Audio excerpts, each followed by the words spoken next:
திடன் கொள்ளுங்கள் என்று ஆண்டவர் நம்மை பார்த்து சொல்லியிருக்கிறார்.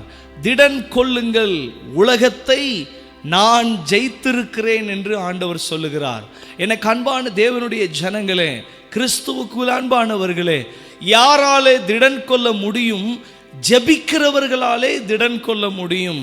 தாவீது தன்னுடைய வீடு, தன்னுடைய சொத்து, தன்னுடைய மனைவி, பிள்ளைகள் எல்லாரையும் சத்துரு சிறையாக கொண்டு போன போது தாவீது அழுவதற்கு பலனில்லாமல் போக மட்டும் அழுது தேவ சமூகத்தில் போய் ஜெபம் பண்ணுகிறான்.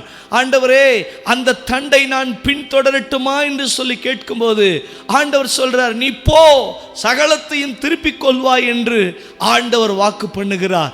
எனக்கு அன்பான தேவனுடைய பிள்ளைகளே, யாராலே திடன் கொள்ள முடியும்? ஜெபிக்கிறவர்களாலே திடன் கொள்ள முடியும். நீங்க ஜெபிக்கிறவர்களா இருந்தீங்கன்னா நீங்க திடன் கொள்ள முடியும். அல்லேலூயா, ஆமென்.